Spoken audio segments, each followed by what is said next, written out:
Petugas gabungan dari Polresta Padang bersama Satpol PP membubarkan dan menutup salah satu pusat perbelanjaan yang melebihi kapasitas kunjungan. Membeludaknya pengunjung mal terjadi karena ditutupnya lokasi wisata di Kota Padang pada saat libur Lebaran.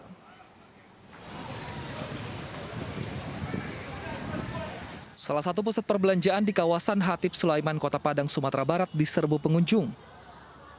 Antrian pengunjung bahkan tampak mengular di pintu kedatangan mal tersebut. Guna mencegah klaster baru penyebaran COVID-19, sejumlah petugas dari Polresta Padang mendatangi lokasi dan membubarkan pengunjung mal yang berkerumun di luar dan di dalam gedung. Petugas juga menutup mal karena melebihi kapasitas kunjungan yang telah ditetapkan.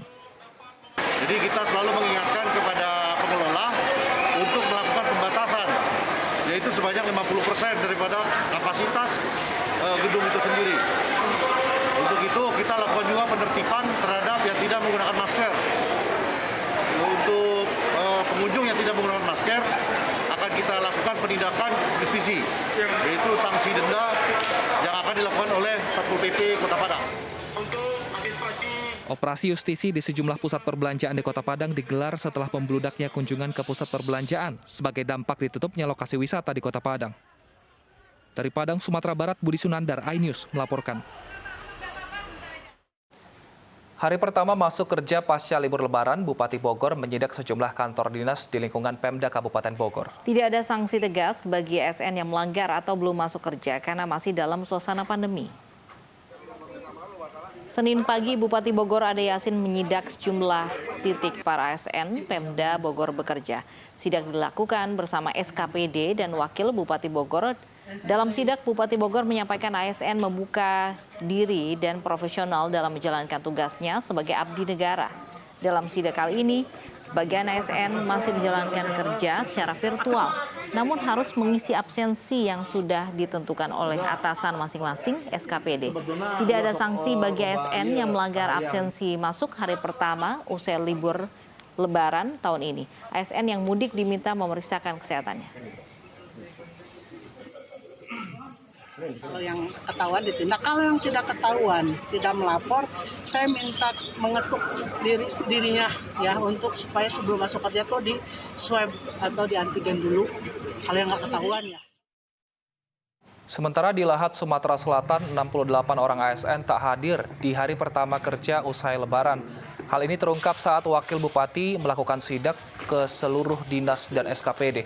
Mereka yang kedapatan membolos akan disanksi sesuai aturan yang berlaku.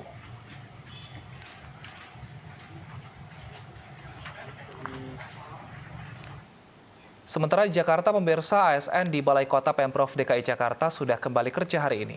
Namun walaupun sudah harus masuk kerja, gedung perkantoran justru terpantau sepi. Gedung perkantoran khususnya di Balai Kota Provinsi DKI Jakarta terpantau sepi. Kapasitas pegawai yang masuk masih dibatasi yaitu 50%. Dari 60.000 ASN, hanya ada 30.000 ASN yang masuk dan datang ke Balai Kota. Jika tradisi apel sekaligus halal bihalal diadakan di Balai Kota, pada hari ini ditiadakan. Para ASN langsung masuk ke dalam gedung, protokol kesehatan di gedung tetap diterapkan secara ketat.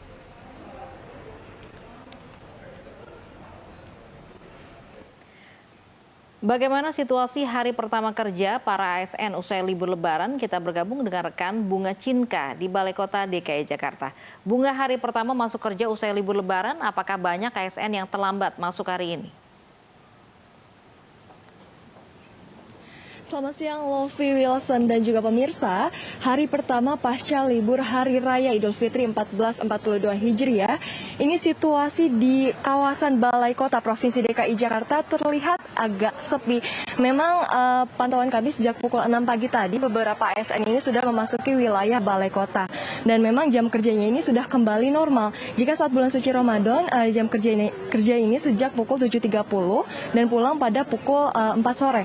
Sekarang sudah mulai kembali normal, yaitu masuk pada pukul 8 pagi dan pulang pada pukul 4 sore. Tadi kami juga sempat melihat ada beberapa ASN yang datang di atas pukul 8 pagi. Terlihat agak santai, tidak terburu-buru, karena memang tidak ada apel pagi, tidak ada sidak, dan juga acara halal bihalal pun tidak ada di Balai Kota hari ini. Selain itu, untuk kapasitas masih sama, yaitu sebanyak 50%, yaitu dari 60.000 ASN, semestinya hari ini yang masuk ada 30.000 ASN.